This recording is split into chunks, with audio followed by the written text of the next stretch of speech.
하나님의 말씀 함께 보겠습니다. 에베소서 4장 17절로 24절의 말씀입니다. 에베소서 4장 17절로 24절의 말씀입니다. 그러므로 내가 이것을 말하며 주 안에서 증언하노니 이제부터 너희는 이방인이 그 마음에 허망한 것으로 행함같이 하지 말라. 그들의 총명이 어두워지고 그들 가운데 있는 무지함과 그들의 마음이 굳어짐으로 말미암아 하나님의 생명에서 떠나 있도다. 그들이 감각 없는 자가 되어 자신을 방탕에 방임하여 모든 더러운 것을 욕심으로 행하되 오직 너희는 그리스도를 그같이 배우지 아니하였느니라. 진리가 예수 안에 있는 것 같이 너희가 참으로 그에게서 듣고 또한 그 안에서 가르침을 받았을진대 너희는 유혹의 욕심을 따라 썩어져가는 구습을 따르는 옛사람을 벗어버리고 오직 너희의 심령이 새롭게 되어 하나님을 따라 의와 진리의 거룩함으로 지으심을 받은 새 사람을 입으라. 아멘. 우리 이 시간에 잠깐 함께 기도하고 싶습니다. 함께 기도할 때는 오늘 우리가 함께 예배를 드리는 우리 조중근 이미경 성도님의 자녀와 그 가정을 위해서 축복하며 함께 기도하길 원하고, 또 이 시간에 새 사람을 입으라 라는 말씀의 제목으로 우리가 함께 말씀을 나눌 터인데, 성령님 이 말씀대로 우리들에게 임하여 지게 하옵소서. 말씀을 증거하는 자에게 능력을 더하여 주옵소서. 이렇게 함께 합심하여 기도하며 나아갑니다.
감사합니다. 하루하루의 시간이 참 빠르게 지나간다는 것을 특별히 코로나를 작년 한 해 1년간 겪으면서 또 지금도 우리가 겪어가고 있습니다만, 더 그 시간의 속도에 대해서 저희가 더 많이 느끼고 있지 않은가, 빠르다라는 생각을 갖고 있지 않은가 하는 생각이 듭니다. 벌써 3월도 셋째 주, 다음 주면 3월도 마지막 주가 되죠. 참 2021년이라는 게 우리 가운데에 주어질까, 그런 생각을 했었는데 벌써 이렇게 또 4분의 1이 지나가고 있습니다. 세월을 아낍시다. 주님이 우리에게 허락하신 시간들, 복음을 증거하라고 우리에게 주신 그 사명의 시간들을 아끼면서 우리가 마땅히 해야 할 일들을 해나가는 그러한 저와 여러분이 될 수 있기를 바랍니다. 그것을 위해서 우리가 살아가고 있는 모든 삶의 현장에서 그것을 위해서, 그 복음 증거함을 위해서 어떻게 효과적으로 이 일들을 감당할 수 있을까를 고민하며 하나님께서 우리에게 주어주신 그 삶의 기회 속에서 어떻게 역사하실지를 또 기대하며 나아가는 그런 순간순간의 삶이 될 수 있기를 기대하면서, 오늘은 특별히 오늘 이제 부활주의를 맞이하면서 이제 다음 주, 요번 주가 지나가고 그 다음 주부터 고난주간 특별 새벽 기도를 통해서 부활의 빛 우리 다시 하나라고 하는, 부활의 빛으로 다시 하나라고 하는 주제로 한국 교회가 부활적 연합 예배의 주제로 삼고 나아가고 있습니다. 참 하나님께서 하나됨에 대한 우리를 향한 메시지를 던져주시는 거다라는 생각이 듭니다. 올 한 해 시작하면서 교회를 세우고 빌드업이라고 하는 주제, 교회를 세우고 우리의 가정도 세우고 우리의 믿음의 삶의 현장도 하나님 안에서, 뜻 안에서 잘 세워가는 그 빌드업이라고 하는 주제로 올 한 해를 저희가 진행하고 있습니다. 이 주제답게 여러분의 개인적으로 또 삶의 자리에서, 가정에서 우리 서울중심교회와 코디엠교회가 하나님의 기대하시는 참 아름다운 모습으로 빌드업 돼가는 그러한 귀한 시간이 될 수 있기를 기대하면서 함께 말씀을 나누길 원합니다. 오늘 저는 새 사람을 입으라 라고 하는 에베소서의 말씀을 가지고 함께 은혜를 나누고자 합니다. 에베소서의 말씀은 신령한 복을 우리에게 주셨다 하는 바울의 메시지를 시작으로 이야기가 시작이 됩니다. 그 신령한 복이 뭘까? 바로 우리가 하나님의 자녀가 되었다라고 하는 것이죠. 하나님의 자녀가 된 것이 신령한 복이라는 사실을 우리가 잘 모르기 때문에 잘 누리지를 못합니다. 신령한 복, 이 세상에서 얻을 수 없는 복, 또 신령한 복은 영원한 것이지 유효기간이 있는 것이 아닙니다. 언제부터 언제까지 기간만 누릴 수 있는 것이 아니죠. 이 땅에서의 복은 유효기간이 있습니다. 짧게는 1년, 이렇게 기간이 될 수도 있겠지만은 어느 경우 내가 축복을 받아서 어떤 높은 자리에 올라갔다, 그것도 내려올 때가 있는 것이죠. 직장에 들어갔다, 그것도 퇴사할 때가 있는 것이죠. 아름다운 가정을 이뤘다, 그러나 그것도 어떻게 됐습니까? 우리가 살아있는 동안이라고 하는 유효기간이라는 것이 있습니다. 그러니까 이 땅에 있는 모든 것들이 유효기간이 있어요. 그런데 하나님이 주시는 신령한 복은 유효기간이 없지요. 그것은 영원할 줄로 믿습니다. 그 영원한 신령한 복이 뭐냐? 우리가 하나님의 자녀가 되는 것이다. 그러면 자녀가 된다는 것이 도대체 뭐가 얼마나 대단하길래 그것을 이렇게 신령한 복이다라고 말할 수 있는가? 그것을 우리가 이제 함께 나누고 있는 것이죠. 그 신령한 복의 의미를 더욱더 깨달아 알아가면 알아갈수록 감사가 넘치겠죠. 내가 받은 이 복이 얼마나 귀한 것인지를 아는 만큼 또 기쁘겠죠.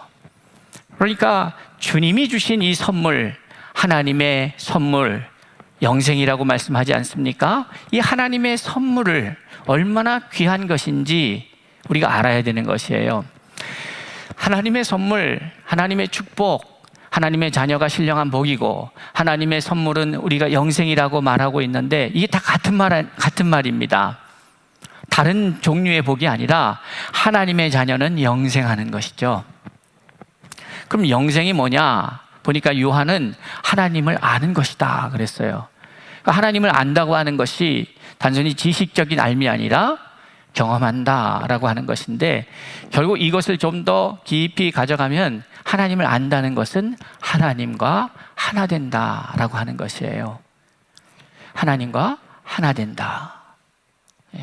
이 매우 중요한 개념인데, 그러니까 절대로 신앙생활은 하나님과 우리를 분리해서 생각할 수가 없습니다. 미신 혹은 잡신 혹은 뭐예요? 우상 숭배, 이런 것들의 특징이 뭡니까? 숭배의 대상과 숭배자가, 숭배를 하고 있는 존재와 숭배를 받고 있는 존재가 철저히 분리됩니다. 이것이 미신이에요. 그런데 숭배하고 있는 존재를 정확하게 아느냐? 모릅니다. 모르고 우리가 만들어내는 하나님, 우리가 만들어내는 우상, 우리가 만들어내는 존재를 우리는 잘 모르고 어떻게 규정하냐면 뭔가 전능하시고 전지하시고, 맞는 말 같은데 정확하게 몰라요. 그냥 이렇게 뭉뚱그려서 그 대상을 설정해 놓고 그것을 숭배합니다. 이것은 뭐예요? 우상 숭배예요. 그러나 우리는 우리가 아는 하나님을 믿습니다. 우리가 어떻게 알까요? 하나님을 어떻게 인지할까요? 하나님의 말씀을 통해서 하나님을 알고, 이 말씀을 통해서 아는 것을 넘어서서 다음 단계는 뭐냐? 이 말씀을 믿음으로 말미암아 우리가 이 말씀을 우리의 삶에서 경험하기 시작합니다. 그래서 안 하나님이 하나님인 거죠.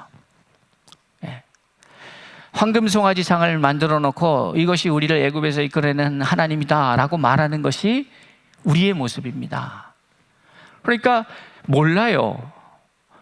어떠한 존재인지도 모르면서 그냥 믿는다고 하는 거예요. 그건 매우 위험한 거죠.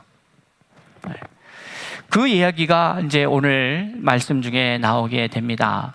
오늘 이 말씀은 우리가 잘 아는 바와 같이 에베소서의 말씀이 크게는 두 부류로 나눌 수가 있습니다. 두 단락으로. 지난주에 우리가 4장 1절로 17, 16절까지의 말씀을 함께 나누었지 않습니까? 그러니까 3장 21절까지가 한 단락이에요. 그래서 이것은 우리가 하나님의 자녀가 되는 신령한 복을 받았는데, 그런데 너희들이 어떠한 자였냐? 바로 이방인들이었다. 이렇게 얘기를 하는 것이죠. 그러니까 그것을 오늘 본문에서는 17절의 말씀으로 이야기를 하고 있어요. 이제부터 너희는 이방인이 그 마음에 허망한 것으로 행한 같이 행하지 말라, 이렇게 말씀하시잖아요. 그러니까 이방인들은 어떻게 행하는 사람들이에요? 그 마음에 허망한 것으로 행함 같이, 이렇게 말하고 있어요. 허망한 것, 이렇게 말하고 있어요. 그러니까 그러한 이방인이었던 너희, 그래서 에베소서 2장에서 12절에서는 11절 12절에서는 좀 더 구체적으로 그 이방인이 어떠한지에 대한 설명이 나옵니다. 그러므로 생각하라. 너희는 그때 육체로는 이방인이요 손으로 육체에 행한 할례를 받은 무리라 칭하는 자들로부터 할례를 받지 않은 무리라 칭함을 받는 자들이라. 그때 너희는 그리스도 밖에 있었고 이스라엘 나라 밖의 사람이라. 약속의 언약들에 대하여는 외인이요 세상에서 소망이 없고 하나님도 없는 자다. 그게 이방인이었어요. 그럼 이들의 특징이 뭐냐면 허망한 것으로 행하는 거예요. 그 이방인의 특징이에요. 그러니까 우리가 어떠한 모습으로 옷을 입고 어떠한 것으로 취장을 하고 하는 것 상관없이 잠언의 23장에 보면 그 마음의 생각이 어떠하면 그 생각이 그 사람을 결정한다는 거예요. 그 위인됨도 그러하리라. 그러니까 우리가 얼마나 멋지게 입고 깨끗한 옷을 입고 겉으로 치장을 하고 샵에 가서 머리를 하고 화장을 하고 우리 겉모습을 아무리 뭘 해도 겉으로 볼 때는 멋지다, 이쁘다, 훌륭하다, 잘생겼다 등등의 이야기를 할 수 있으나, 그러나 그 사람을 결정하는 것은 그 사람이 어떠한 생각을 갖고 있느냐가 그 사람이다 하는 거죠. 매우 중요한 말씀이에요. 그러니까 우리는 우리를 갖고 가고 만들어감에 있어서 외적인, 육체적인 것이 아니라 우리의 마음의 생각을 아름답게 갖고 가야만 합니다. 그것이 우리를 나타내는 것이니까요. 그런데 이방인들의 특징은 뭐냐면 허망한 것으로, 그 마음에 허망한 것으로 행한다는 거예요. 그 발걸음이 그쪽으로 가기도 하고 그 허망한 것을 추구하기도 하고, 그것이 이방인의 증거예요. 이방인의 모습이에요. 그러한 존재였던 우리가 예수 그리스도로 말미암아, 예수 그리스도는 뭐예요? 화평케 하는 자죠. 화목제물로 드려졌죠. 누구와 예수 그리스도로 말미암아 하나가 되었고 평안을 이루고 화평케 됐는데, 그 결과 어떠한 일이 벌어집니까? 하나님과 우리가 하나가 되고 사람과 사람, 안에 있는 갈등이 사라지고 하나가 되고, 사람과 누가 또 하나가 돼요? 자연과 갈등이 해소가 되고, 또 어떻게 돼요? 내 자신 안에 두 마음이 갈등하고 있는데 이 문제가 해결이 되는 것이죠. 어떻게 보면 우리가 고민과 근심이 있다는 것도 이 안에 두 마음이 있어서 그렇습니다.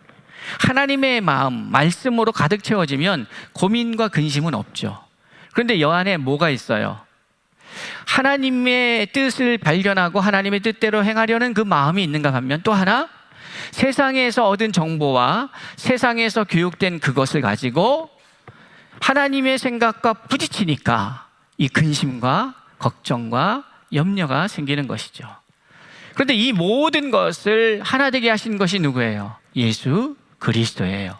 그러니까 그 예수 그리스도를 믿음으로 우리가 하나님의 자녀가 되었다는 것, 곧 신령한 복을 받은 자가 되었다는 것은 이 세상에 살아가는 동안에 우리가 뿐만이 아니라 영원한 생활 속에서도 그것보다 더 귀한 복은 없는 것이죠.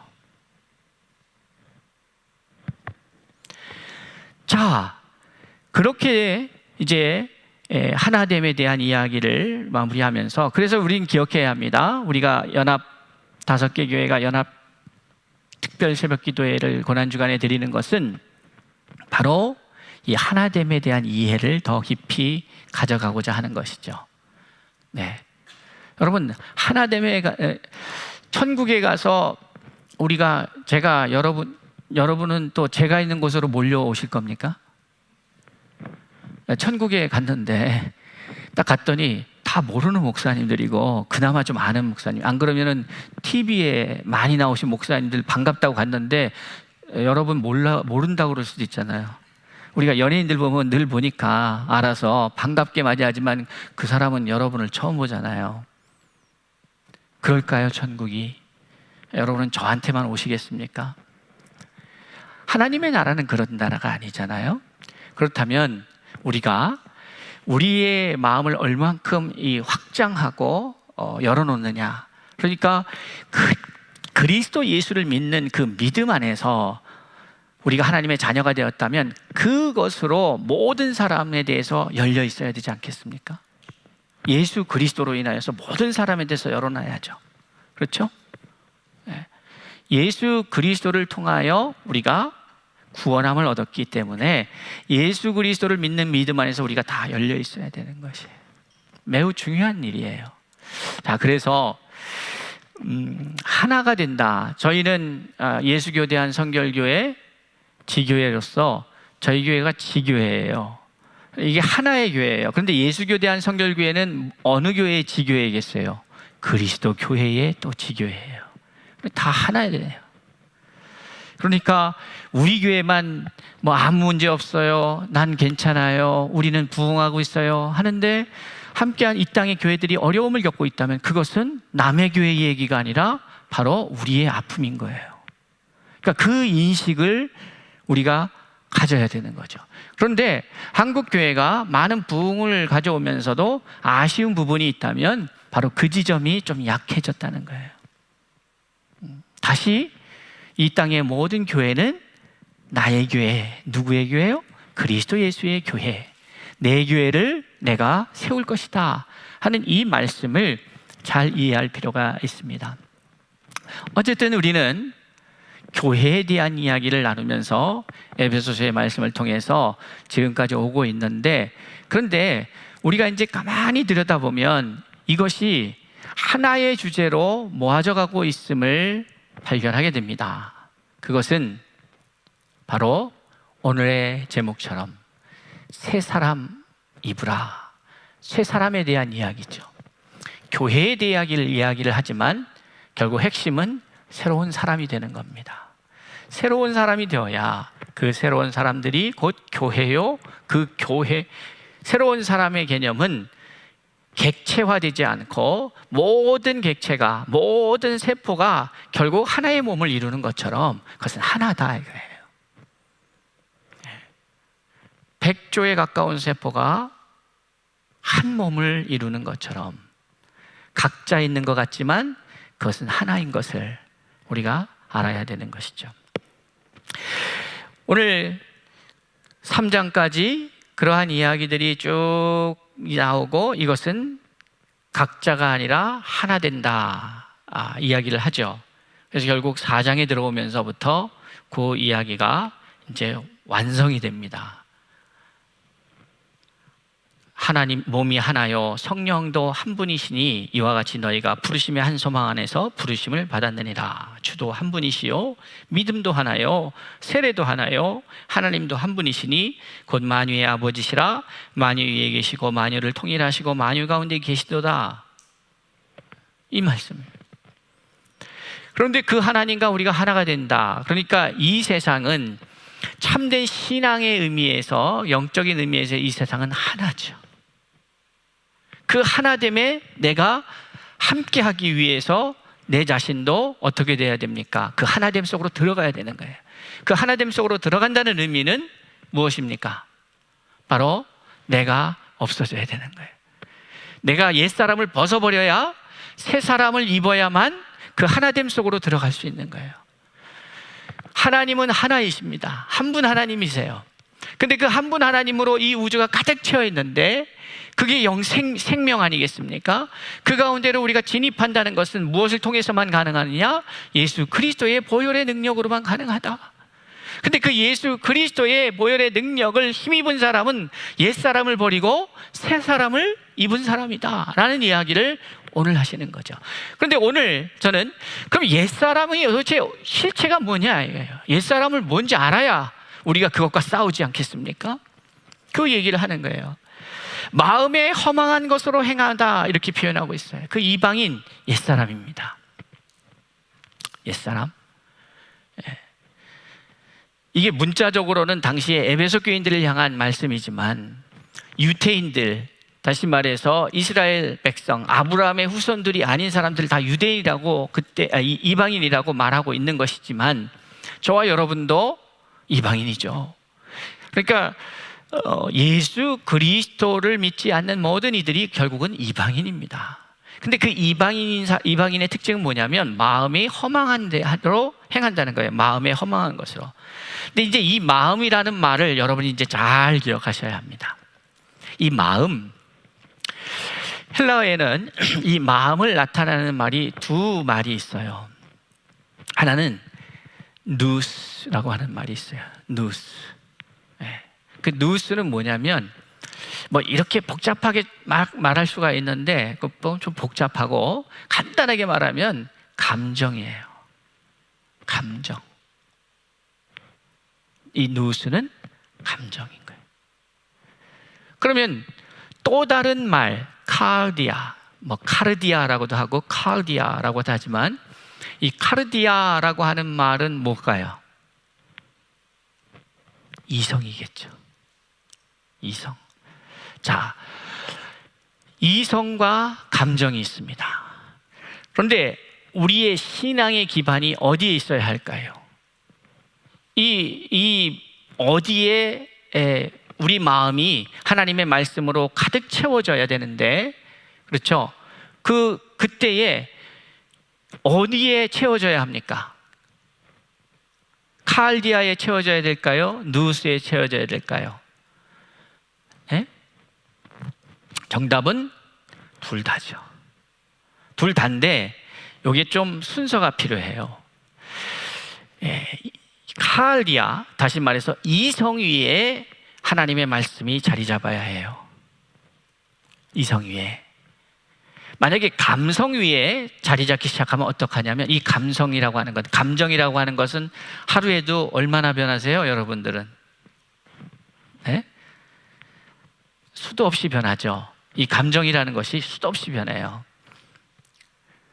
그러니까 우리가 우리의 감정에 기반해서 신앙생활을 하다 보면 어느 때는 주를 위하여 생명도 내걸 것 같은데 내가 뭐 주를 위해서 죽겠습니다. 꼭 누구를 보는 것 같아요? 베드로. 예수님께서 십자가에 지신되겠다고 하니까 뭐라 그래요? 그럴 수 없다고요. 내가 목숨을 걸고라도 지킬 거라고. 그러니까 주님이 참 들으시면서 그 사랑하는 베드로를 향해서 뭐라고 하세요? 사탄아, 물러가라. 이렇게 말씀하세요. 왜 이들이 이렇게 감정적으로 됐을까?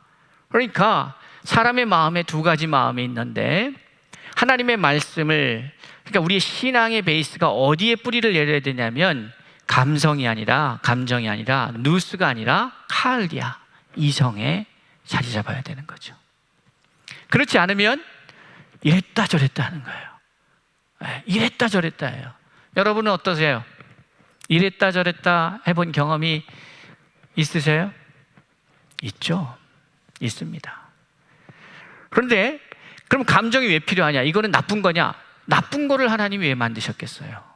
그게 아니고, 이성 위에 뿌리를 내리고 이 이성이 하나님 앞에 완전히 세워지면 이 이성을 사용하면서 감정의 역할은 뭡니까? 이거를 좀 더 편안하게 기쁘게 증폭시켜서 더 기능이 활발해지도록 해주는 게 이 감정이에요. 그러니까 내가 이 일을 해야 된다는 것은 알아요. 이 일을 하는 데 있어서 힘이 들어요. 그런데 이 일을 함에 있어서 힘 안 들이고 할 수 있는 방법이 뭐냐면, 내 감정이 여기에 기쁨으로 충만해질 때에 이 하는 일이 처음에는 억지로 할 수도 있고, 처음에는 이거 해야 되는 거니까 숙제하듯이 할 수 있지만, 하다가 보면서 이 감정이 나에게 힘을 줄 수 있는 것이죠. 그러니까 그렇게 사용되어져야 되는데, 이게 뒤바뀌면 어떻게 돼요? 기초가 흔들리는 거죠.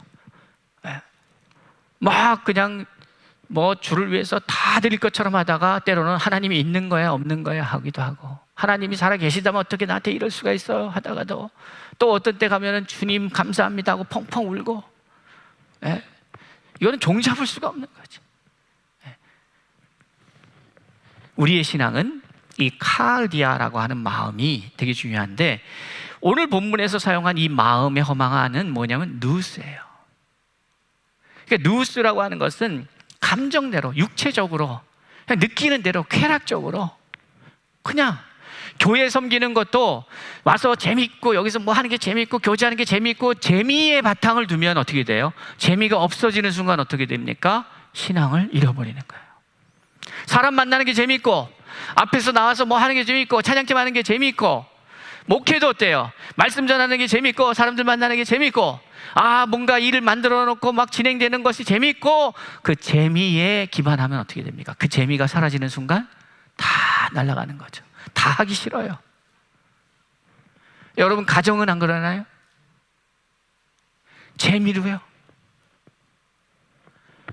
그러니까 결혼할 때는 참 한눈에 반해서 했든, 아니면 이게 역사적 책임의식을 가지고 결혼을 하셨던, 뭔가 그래도 좋은 마음으로 신혼에는 시작했는데 가면서 이 감정들이 다 사라지고, 감정은요 사라져요. 이 감정이 계속해서 새로워지려면 이 이성 부분이 끊임없이 성장해야 돼요.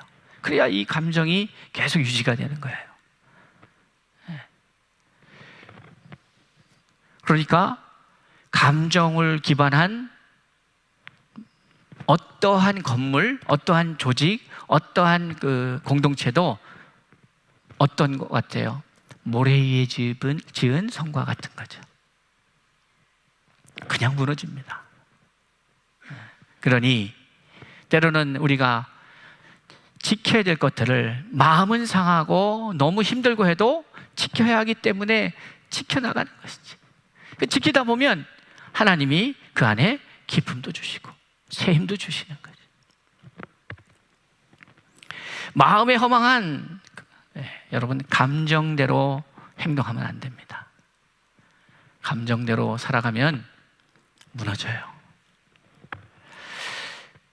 그러면 그 사람들을 좀 더 구체적으로 설명하는데, 그들이 총명이 어두워지고 그들 가운데 있는 무지함과 그들의 마음의 굳어짐으로 말미암아 하나님의 생명에서 떠나 있도다. 그러니까 하나님의 생명에 떠나 있는 결과가 있어요. 근데 이 떠나 있다라고 하는 것을 어떻게 설명하고 있냐면, 왜 그렇게 됐느냐? 총명이 어두워졌다. 무지함과 마음의 굳어짐이 생긴 거죠. 그러니까 이 무지함이다라고 하는 말도요, 교만하여서 강팍하여져서 하나님 없다 하는 거예요. 하나님 없다. 근데 이게 재밌는 것이 내가 모르는 것과 존재하지 않는 것하고는 다른 얘기죠. 여러분 문제를 푸는데, 수학 문제를 푸는데 내가 그 문제를 모르는 것하고 내가 모른다고 해서 그 문제가 잘못된 것하고는 다른 문제죠. 내가 모르는 거예요. 그러니까 하나님이 없는 게 아니라 하나님을 내가 몰라요. 하나님을 모르는 건 왜 모를까? 하나님의 말씀을 몰라요. 하나님을 어떻게 하냐면, 말씀을 없이 하나님을 알게 되면 어떻게 되냐면 그냥 위대한 신이 되는 거예요. 어떠한 존재예요. 관계가 없어요. 그분이 우주 만물을 만드셨건, 그분이 전능하시건, 그분이 전지하시건, 그분이 축복을 주시고 생사화복을 주관하신 분이건 나하고 상관이 없는 거예요. 그런데 나는 두려움으로 그냥 그 존재를 인정하고 믿고 하는 거예요. 그게 뭐예요? 미신을 섬기는 거예요. 잡신을 섬기는 거예요. 그게 우상숭배예요. 그런데 우리는 하나님을 알아요. 어떻게 알아요? 하나님의 말씀을 통해서 우리가 하나님을 알아요. 그런데 이것도 어떻게 해요? 우리가 믿음으로 알지만 결국 주님이 오셔서 명확하게 드러날 때가 오는 것이죠. 마음이 굳어지고 무지함이 우리를 하나님의 생명으로부터 떠나 있게 만드는 거죠. 또 하나는 19절에 보니까 그들이 감각 없는 자가 되어 자신을 방탕에 방임하여 모든 더러운 것을 욕심으로 행한다. 욕심으로 행한다. 이 욕심이라는 부분이 결국 우리로 하여금 사망에 이르게 하지 않았습니까? 욕심이 잉태한 즉 죄를 낳고 죄가 장성한 즉 사망을 낳다. 그 욕심이 문제인데, 하나님의 사람들, 옛사람은, 하나님의 사람은 그렇지 않는데 옛사람은 이 욕심대로 행하는 거예요. 욕심. 사실 목회자인 저도 이 부분이 매우 어렵습니다. 그러니까 아주 쉬워요. 목회자니까 그래도 여러분보다는 좀 쉬운 부분이 있어요.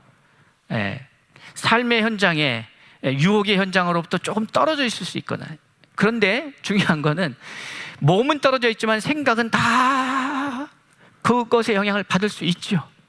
물질의 욕심이 생길 수도 있고, 이성의 욕심이 생길 수도 있고, 권력에 대한 욕심이 생길 수도 있고, 어떤 성취욕, 어떤 일을 내가 해갖고 그냥 근사하게 성과가 일어나고, 이런 욕심들. 그런데 뭐예요? 결국 욕심으로 행하는 것이 다 죄예요. 그게 무엇이든지 상관없어요. 주의 일도 욕심으로. 성령이 임하기 전에 예수님의 제자들도 뭐예요? 욕심이 있었던 거예요. 예수님을 통해서, 예수님 옆에서 뭔가 같이 뭘 도모하다 보면, 내가 지금은 형편없는데 뭔가 내가 이루고자 하는 이 땅에서의 그 꿈, 야망, 이것을 예수님은 이루어 주실 수 있겠지 하니까 예수 곁에 있었던 거지. 그게 그 기저에 뭐가 있는 거예요? 욕심이 있는 거예요. 베드로가 왜 주를 위해서 죽겠다고 하는 겁니까? 그 안에 뭐가 있어요? 욕심이 있어요. 무슨 욕심이에요? 아니, 죽는다니요. 내가 다 버리고 주님 앞에 내 모든 인생을 올인했는데, 주님이 죽어버리면 이 모든 게 다 날아가 버리는데, 욕심이에요. 이 땅에 살면서 그 욕심은 모든 영역에서 우리를 계속해서 공격합니다. 아니라고 말하실 수 있겠어요? 주부는 내가 무슨 꿈이 있나? 욕심. 아니요. 이 욕심이 누구를 통해서 투영돼서 이게 성취가 돼요? 남편 혹은 뭐예요? 자녀. 직장에 있는 분들은 그 직장을 통해서. 다 욕심이에요. 그것은 죄를 만들어요. 죄가 왜 위험하냐? 여러분, 하나님은 우리를 창조하시면서 우리의 행위를 통해서 생명의 은혜를 경험하고 누리며 더욱더 증폭되게, 이 생명의 역사가 증식되게 만드셨어요. 그런데 범죄한 이후에 어떤 저주가 임했냐면 내가 하는 행동이 다 죽음으로 이어지는 거예요. 이게 무슨 말이냐? 네. 내가 하는 모든 행동이 그 기반이 욕심에 있기 때문에 이 욕심으로 행하니까 잘 되는 것 같고 부자가 되는 것 같고 성공하는 것 같고 했는데 다 결국 마지막에는 어떻게 돼요? 그 영혼이 죽어요. 참된 기쁨도 없고, 그러니까 결국은 뭐예요? 그렇게 행하다 보면 허망한 거예요. 허망한 거지. 그러니까 이방인, 옛사람, 그 사람들은 특징이 뭐냐? 마음에 허망한 대로 그 감정에 치우쳐서 쾌락을 추구하고 그런 거예요. 말씀과 상관없어요. 말씀을 믿는데 그것이 이 감정에 기반하기 때문에 이랬다 저랬다 하는 거예요. 이 변화의 폭이 너무 넓어요. 너무 잦아. 왜 그렇게 되는가? 그 이유는 그들이 총명이 어두워졌어요. 하나님 아는 지식이 없어. 그들 가운데에 하나님에 대한 무지가 있어요. 완고해요. 하나님 말씀을 받아들이질 않아요. 내가 모르죠. 그런데 말씀이 들어왔으면 이제 그 말씀을 받아들여야 되는데, 여러분, 새로운 정보가 왔을 때에 이것을 받아들이면 그건 내 것이 되지만 기존의 정보와 갈등이 있을 때 이것을 받아들이지 않으면 어떻게 되겠습니까? 나는 그 새로운 사실에 대해서 알지만 그 새로움이 나하고는 무관한 거죠. 관계가 없는 거예요. 우리의 옛사람의 모습을 버리지 않으면 새 사람이 될 수가 없는 거죠. 근데 이 옛사람은 욕심대로 행하는 거예요. 참 무섭습니다, 이 욕심이라는 게. 그러나 오직 너희는 그리스도를 그같이 배우지 아니하였다. 진리가 예수 안에 있는 것 같이라고 했어요. 진리가 뭡니까? 진리가 뭐예요? 하나님의 말씀이에요. 이거를 제가 늘 귀에 못이 박이도록 말씀드리죠. 다 똑같은 말인데 이걸 이 하나됨이라고 하는 이 철학적 의미를 좀 더 깊이 이해하셔야 돼요. 이 하나됨이 뭐냐? 여기 있는 저희가 지금 각자이지만 이건 하나여야 되는데 이 의미가 뭘까? 하나. 여러분, 진리가 예수 안에 있는 것 같이라고 할 때에 이 안에 있는 것이라고 하는 개념, 성경에서 이 안에 있다라고 하는 개념이 매우 중요한 개념은 뭐냐면 하나됨의 개념이에요. 분리할 수가 없는 거예요. 제가 이 말씀을 드렸잖아요. 너희가 내 안에, 내 말이 너희 안에. 요한복음 15장 7절의 말씀이죠. 너희가 내 안에. 우리가 예수 안에 어떻게 거합니까? 어떻게 거해요? 어떤 의미예요? 내 말이 너희 안에. 이 똑같은 말이에요. 하나됨이에요. 우리는 이 건물 안에 있으나 건물이 우리 안에 있지는 않잖아요. 그러니까 이 안에라고 하는 개념이 단순히 어디에 속해 있다라는 개념을 넘어서서 하나됨의 개념이다 말이에요. 그러니까 진리가 예수 안에 있다라고 하는 것은 뭐예요? 예수가 진리인 거죠. 진리가 예수예요. 진리이신 분이 이 땅에 육체를 입고 온 분이 예수예요.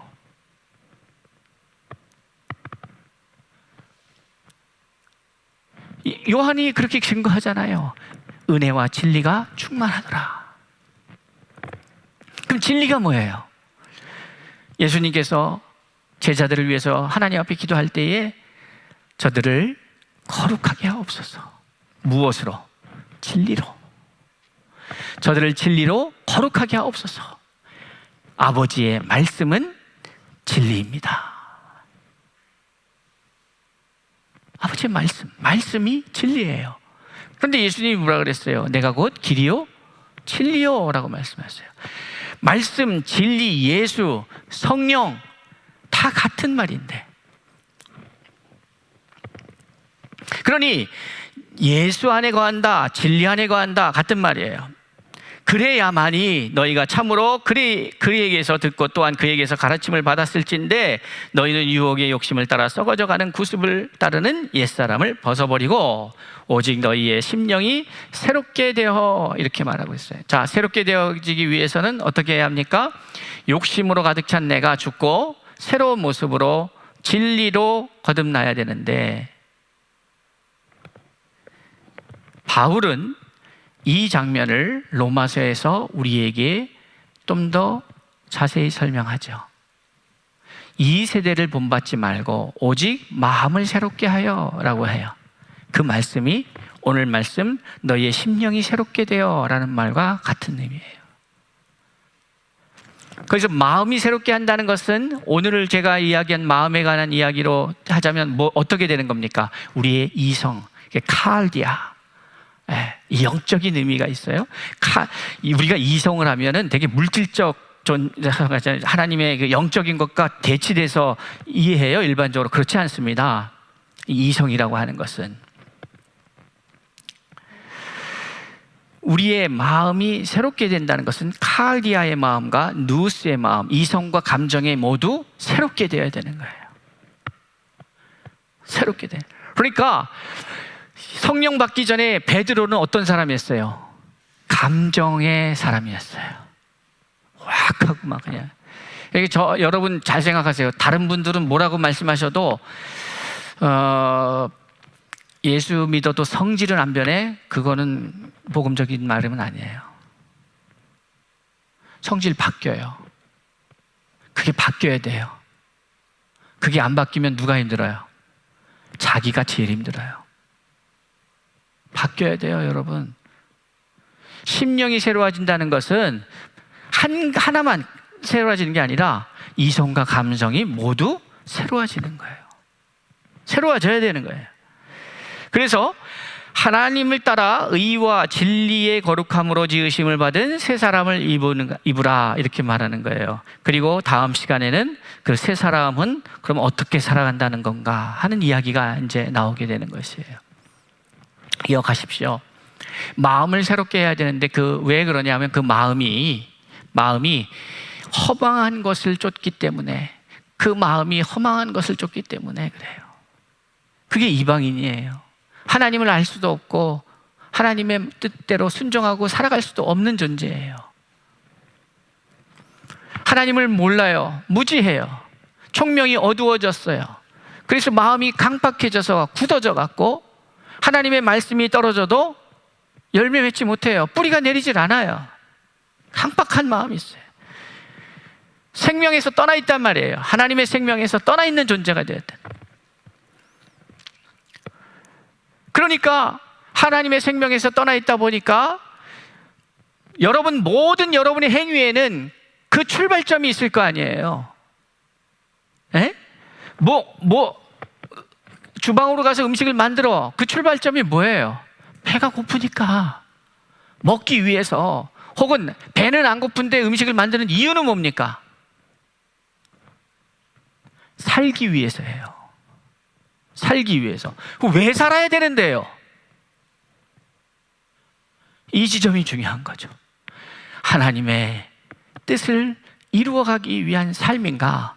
아니면 어떻게든 살아갖고 이 땅에서 성공하고 출세하고, 아니면 내 자식들이 성공하고 출세하는 꼴을 보고 그래서 좀 자랑도 하고 나를 더럽히기도 하고, 나는 못했지만 너는 해라, 이런 게 다 투영돼서, 그러니까 그 기저에 뭐가 있는 거예요? 욕심이 있는 거예요.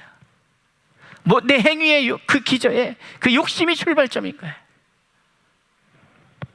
그 욕심이 버려지지 않으면 허망한 거예요. 다 소용없는 거예요.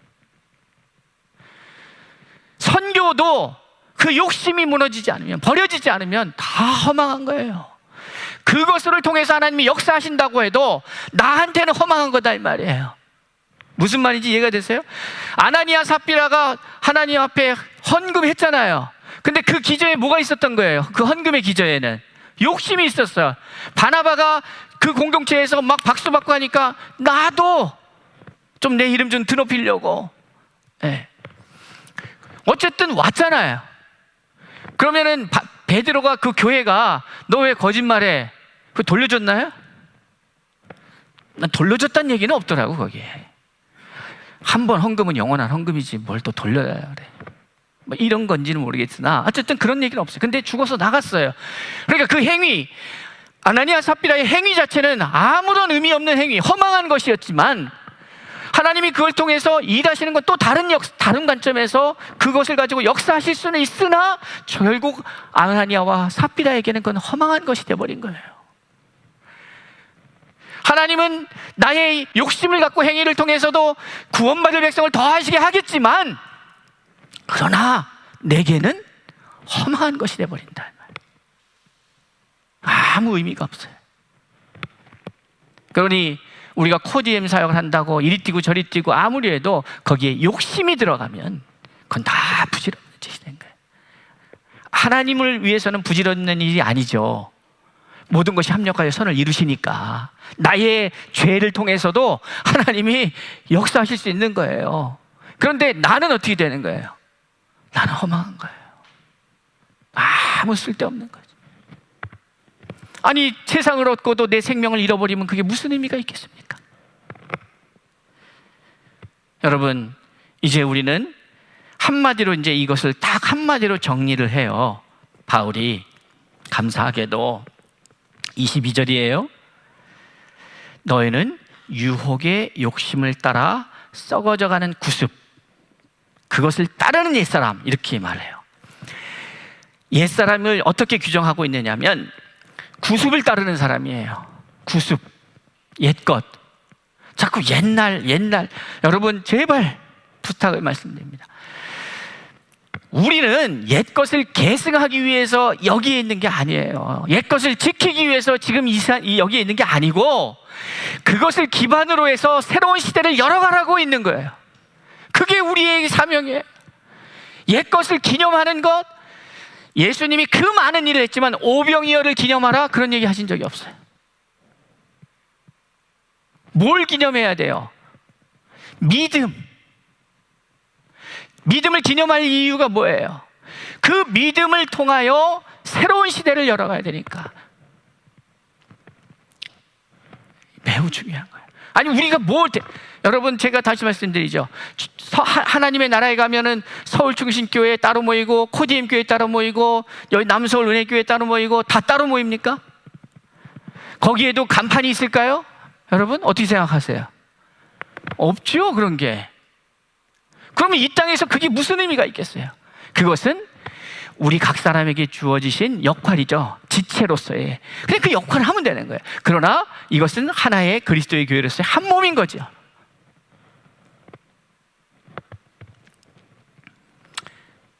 구습은 버려져야 되는 거예요. 구습은. 그런데 이 구습이 새롭게 태어나야 되는 거예요. 그것을 기반으로 해서 새롭게. 그러니까 제사를 우리가 지키지 않잖아요. 그러나 제사법의 의미를 받아서 새로운 예배로 우리가 새로워가는 거죠. 어떤 예배로? 영적 예배로 이게 승화되거나 발전되고 나아가지 않으면 그 제사법의 의미를 제대로 살리는 게 아니에요. 제사법의 의미는 제사를 또박또박 기록된 대로 지키는 게 의미가 아니라 이 제사법의 의미는 결국 뭐예요? 결렬되어 있는 하나님과 내가 어떻게 가까워지는 거예요. 그러면 이제 예수 그리스도로 인하여서 가까워졌잖아요. 그러면 과거의 것들에 매여 있는 게 아니라 가까워졌으면 이제 가까워져서 뭐 하겠냐 이 말이에요. 가까워져서 해야 할 일들을 하는 게 이 제사법의 의미를 살려내는 거예요. 이 시대에. 그걸 지키는 게 아니라.